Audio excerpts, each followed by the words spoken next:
Sa gitna ng gulo ng mundo, may kamay na laging bukas para sa inyo.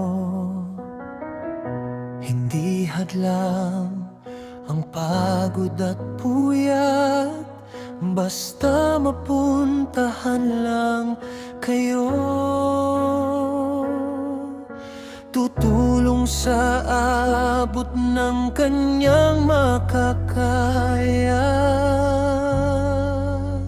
Kulang po. Nakapoy po. Bibigyan kita ng 2,000 tiya. Pasensya mo na. Salamat po. Okay na yan, pambili ng solar.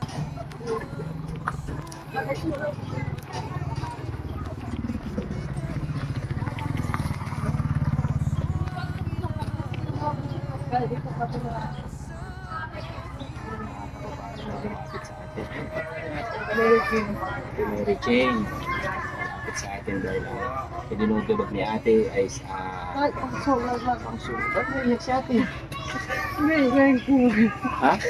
Wala po talaga ganito po. Kamusta ang buhay-buhay? Okay lang Dito naman kayong po. lahat? Apat mong anak?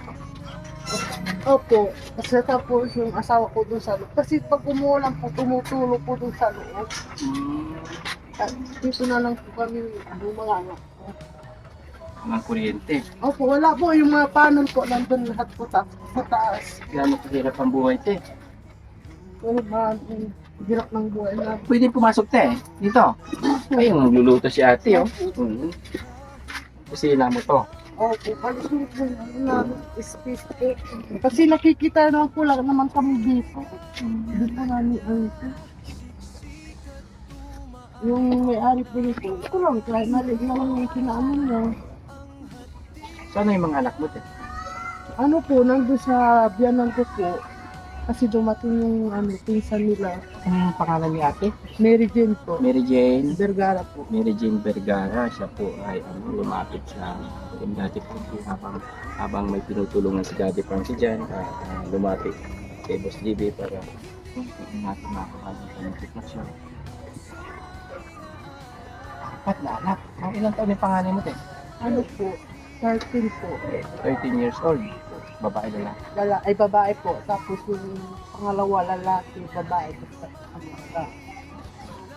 Ano yung ilaw niyo dyan sa loob? solar din po. Naka-solar din po yun. Parehas lang po yung solar din. Kasi ito, ito.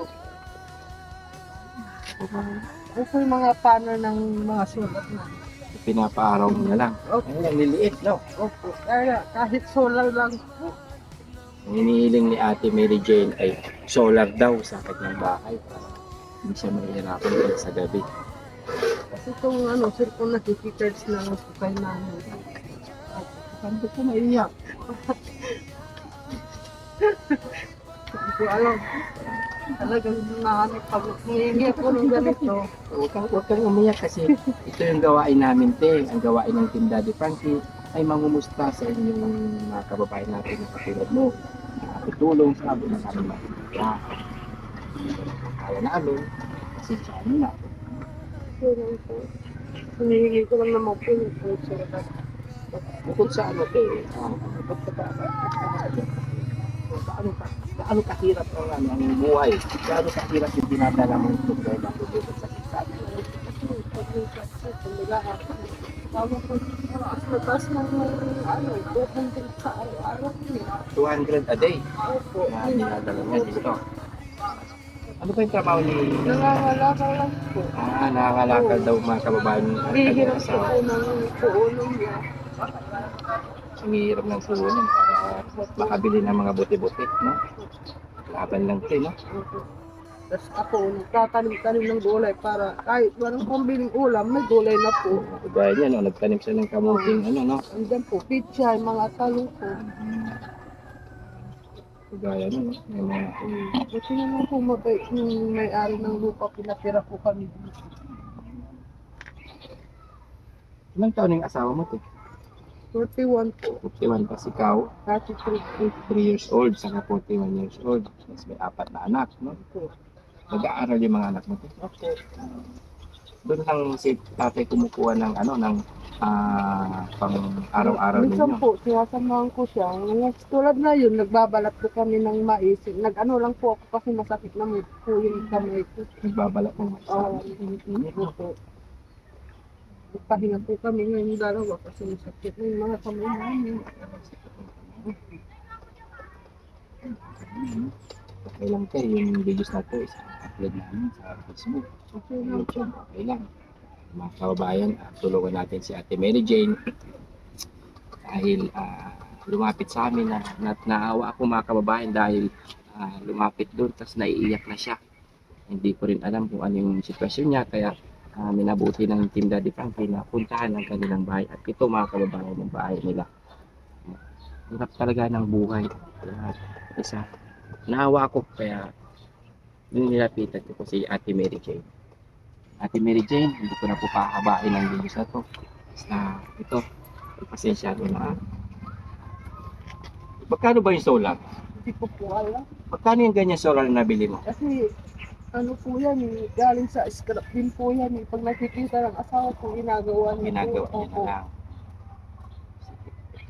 Pati nga radyo namin solar po. Nakakoit sa solar. Bibigyan kita ng 2,000 tia, pasensya mo na. Salamat po. Okay na yan, pambili ng solar. Siyempre, mayroon mga solar na tagsi 700, no? Yun na lang medyo malaki-laki na yun. Kasi yung pambili ka mo ng bigas. Ha? Pagpasensya mo na yan, ha? Okay lang po. Ano umiyak? Salamat po. Ano masasabi mo yun? Nakatanggap ka. Naasahan mo ba, te, na makatanggap ka ngayon ng 2,000? Hindi po. Ano, nakangiti na siya. Ito yung kanina na lumapit siya na naiiyak ngayon, nakangiti na. Basta labanan mo lang, te, yung problema, yung hamon ng buhay. Nakapagpantay mo na. Tayo mawala ng pag-asa na manalangin sa Panginoon sa araw-araw.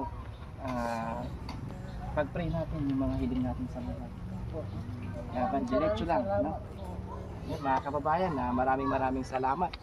Isa na namang kababayan nating natulungan natin kahit sa maliit na kaparaanan. Yung lungkot ni ate ay naibsan ng konti sa pamagitan ng maliit na tulong ng isa sa Team Daddy Frankie and Boss TV Vlogs po. Thank you so much. Papasalamat ng marami at walang hanggang pasasalamat sa inyong walang sawang pagsuporta sa Team Daddy Frankie. Thank you so much. Lalo na sa ating mga OFW na walang sawang pagsuporta sa Team Daddy Frankie. Thank you. Maraming salamat po. Bye-bye and God bless. Di matatapos kahit ilang pagsubok ang dumating. Hindi ka iiwan, buong puso ang inaalay para sa mahihirap. Kahit anong problema ang dumating, palaging nandyan pa rin. Boss GB Vlogs, ang sandalan, tunay na kaibigan.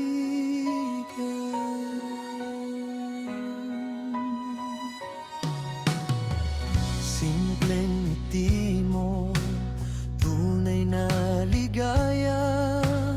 Luha mong umagos, pupunasan niya. Kahit kapiranggot lang ang kaya, ibibigay pa rin niya. Siksik at tumaapaw na pag-asa ang hatid niya. Boss GB Vlogs, pagmamahal sa kapwa ay hindi matatapos. Kahit ilang pagsubok